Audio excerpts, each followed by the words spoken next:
नमस्कार, आप देख रहे हैं सोशल वायरल न्यूज और मैं हूं आपके साथ मेघा जी। हरियाणा में हुए विधानसभा चुनाव में कांग्रेस पार्टी अपनी जीत के दावे कर रही थी, लेकिन बुरी तरह हार का सामना करना पड़ गया। हरियाणा में कांग्रेस की हार ने हर किसी को चौंका दिया है।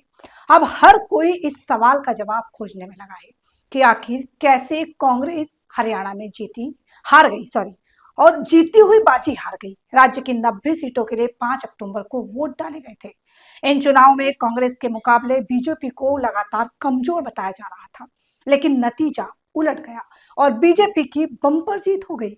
हरियाणा में 90 सीट पर चुनाव हुए और कांग्रेस लगातार ये दावा कर रही थी कि कांग्रेस के खाते में कई सीटें आएंगी, लेकिन महज 37 सीट पर कांग्रेस सिमट कर रह गई। भाजपा ने जीत की हैट्रिक के साथ कुल 48 सीट अपने पाले में कर दी है। आईएनएलडी को भी एक, जेजेपी के पास 0 और अन्य ने भी 3 सीट जीती है। लेकिन आपको बताते हैं ऐसा हुआ क्यों। सहयोगी दल लगातार इस बात को कह रहे हैं कि कांग्रेस का अति आत्मविश्वास के कारण हरियाणा में हार हुई है और बीजेपी ने जो प्रचंड जीत हासिल की है उसके लिए शायद उनकी रणनीति साबित हुई है। क्योंकि पिछले लगातार 3 चुनाव बीजेपी जीत रही है और बीजेपी का विश्वास भी लगातार बढ़ता जा रहा है। लेकिन कांग्रेस क्यों हारी, इसके पीछे की वजह आज हम आपको बताते हैं। कुछ समीकरण बताते हैं आपको। कांग्रेस की हार की वजह अति आत्मविश्वास और साथ ही स्थानीय नेताओं की नाफरमानी माना जा रहा है। कोई भी मजबूती से नहीं कह रहा था कि हरियाणा में तीसरी बार बीजेपी की सरकार बन जाएगी, लेकिन बीजेपी की रणनीति बनाने में यह सही साबित हुई। और कांग्रेस के कई अंदरूनी बात से पता चलता है कि कांग्रेस के नेता नाराज थे। हुड्डा ने कांग्रेस की नैया डुबो दी। बीजेपी ने भी निशाना साधा कि कांग्रेस की नैया डुबोने में हुड्डा का हाथ है। आगे लिखा कि उनके साथ हमेशा ऐसा ही होता है। पिछली दफा मध्य प्रदेश, छत्तीसगढ़ में इस तरह का माहौल था कि बीजेपी सत्ता में नहीं आएगी, लेकिन कांग्रेस पार्टी की आंतरिक व्यवस्था बीजेपी के लिए मुफीद साबित हुई। सवाल खड़ा हो गया है कि क्या पूर्व मुख्यमंत्री भूपेंद्र सिंह हुड्डा ने हरियाणा में कांग्रेस पार्टी की नैया डुबो दी है, या फिर शैलजा भी पार्टी से नाराज चल रही थी। क्योंकि शैलजा इस बात को खुलकर कह भी रही थी। हुड्डा की भूमिका भी इस तरह थी कि जैसे कांग्रेस के सूत्रधार वही है, इसे वह चाहे वह कैंडिडेट होगा। कुमारी शैलजा जैसी पार्टी नेता को हुड्डा और उनके लोगों के द्वारा सार्वजनिक रूप से अपमानित किया गया और दिल्ली में कांग्रेस आला कमान हुड्डा को रोकने में विफल रहे।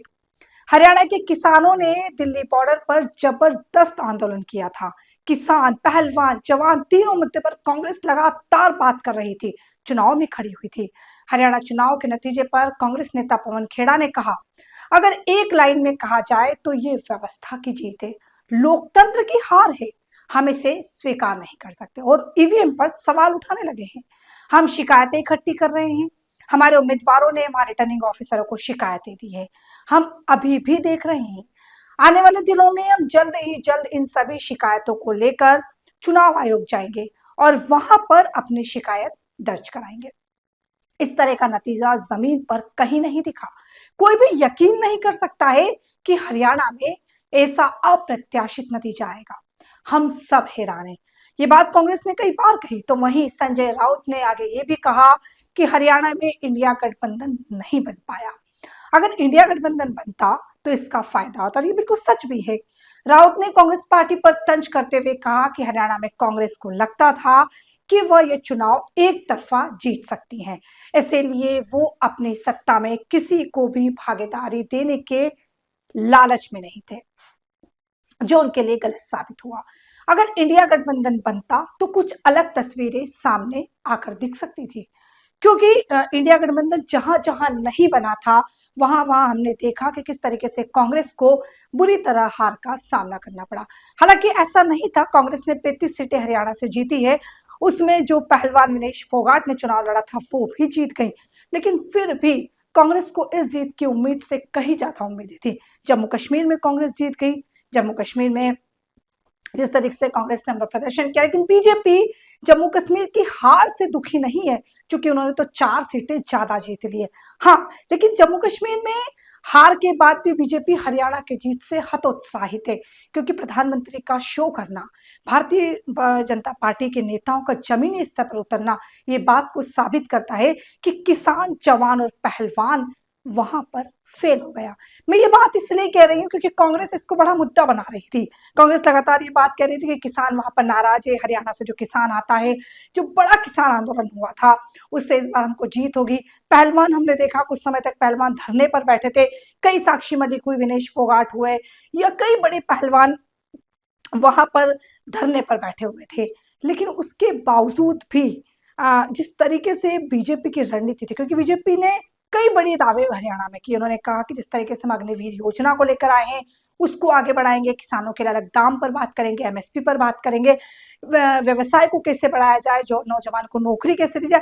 लेकिन कांग्रेस लगातार एक बात कर रही थी कि संविधान को कैसे बचाया जाए, क्योंकि कांग्रेस को तो आज भी लगता है कि संविधान खतरे में है।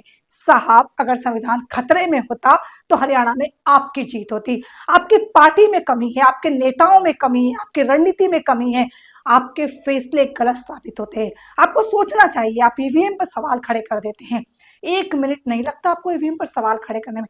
आप जमीनी स्तर पर पहुंचकर तो देखिए जनता चाहती क्या है, जनता मांग क्या कर रही है। आपसी कला ने हमेशा कांग्रेस पार्टी को पीछे किया है। आपने देखा कि शैलजा नाराज थी। इवन कई बड़ी पार्टी के नेता, इंडिया गठबंधन के नेता, सुप्रिया सुले की बात करें, प्रियंका चतुर्वेदी की बात करें, या उन्हीं के जयराम रमेश की बात करें, कई बड़े पार्टी के नेता इस बात को कह रहे हैं कि हाँ, हमसे गलती हुई है, हमसे चूक हुई है। लेकिन हर बार यही होता है। आपने मध्य प्रदेश में देखा, छत्तीसगढ़ में देखा, या हरियाणा में देखा, और अब आने वाले समय में महाराष्ट्र में चुनाव है। कांग्रेस अभी भी हुंकार भर रही है, चूंकि कांग्रेस हुंकार भरना भी चाहिए, क्योंकि शिवसेना का इंडी गठबंधन जो महाराष्ट्र में है वो कांग्रेस के साथ है। लेकिन बीजेपी फिर भी जिस तरीके से अपनी नीतियों पर काम करती है, बीजेपी जिस तरीके से काम कर रही है, शायद वो लोगों को ज्यादा पसंद आ रही है। कांग्रेस को एक बार फिर विचार करना चाहिए और सोचना चाहिए कि पार्टी के अंतरकलह से पार्टी का कितना बड़ा नुकसान हो रहा है और किस तरीके से वो लगातार पिछड़ते हुए जा रही है। तो फिलहाल के लिए इतना ही। दोबारा फिर आऊंगी एक बार आपके सामने, लेकिन अभी के लिए दीजिए मुझे इजाजत। चैनल को लाइक करें, शेयर करें, सब्सक्राइब करें। धन्यवाद।